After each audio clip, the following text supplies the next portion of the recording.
Hello বন্ধুরা, তোমরা দেখতে পাচ্ছ এখন চলে আসলাম বিশালগড় বাজার স্থিত যে দক্ষিণেশ্বরী কালীবাড়ি রয়েছে।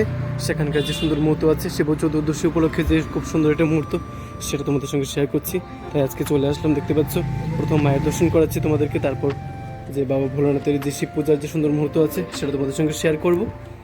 আর এখন দেখতে পাচ্ছ দক্ষিণেশ্বরী কালী মায়ের যে প্রতীক স্বরূপ যে প্রতিমা রয়েছে সেটা তোমাদের দেখাচ্ছি।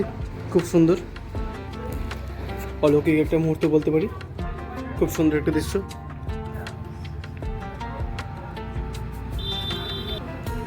খুব সুন্দর।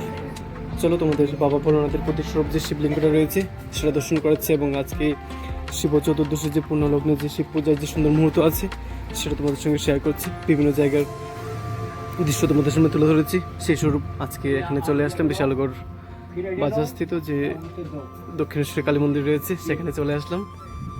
শিব পূজার যে সুন্দর মুহূর্ত আছে সেটা তোমাদের সঙ্গে শেয়ার করছি। আর এখানে এসে একজন ভাইয়ের সাথে দেখা হয়ে যাচ্ছে, ফুলস্ত চক্রবর্তী মনে সম্ভবত ভাইয়ের নাম না?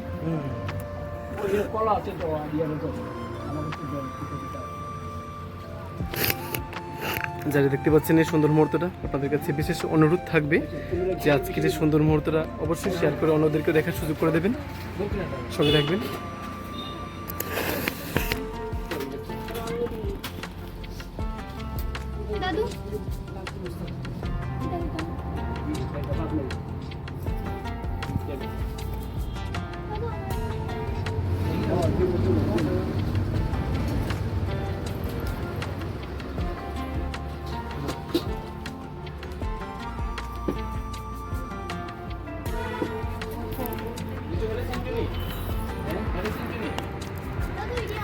বড় বেশি লোক চাকরি করতে তমাল চক্রবর্তী আমরা বাড়ি চেনাই তো? হ্যাঁ হ্যাঁ হ্যাঁ, টাইনিক ছেলে। ও আরে কই দিতে হবে এটা? আমরা কত ফুল আহারি এটা তুমি দিছো? এইটা ফটো গেল।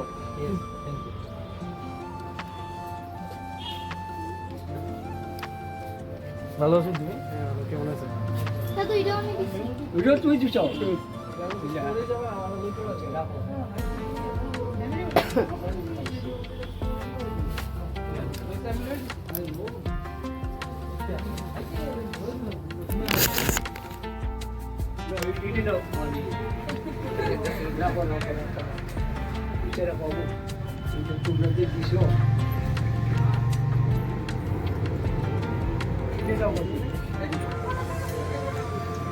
খুব সুন্দর একটা মুহূর্ত তোমাদের সঙ্গে শেয়ার করেছি।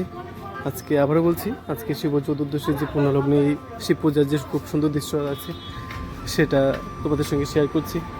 তোমাদের কাছে আবারও আমার একটা অনুরোধ রইল, যাদের কাছে এই মুহূর্তটা পৌঁছাবে তোমরা অবশ্যই শেয়ার করে অন্য কেউ দেখার সুযোগ করে দেবে, এই আশাটুকু রাখছি।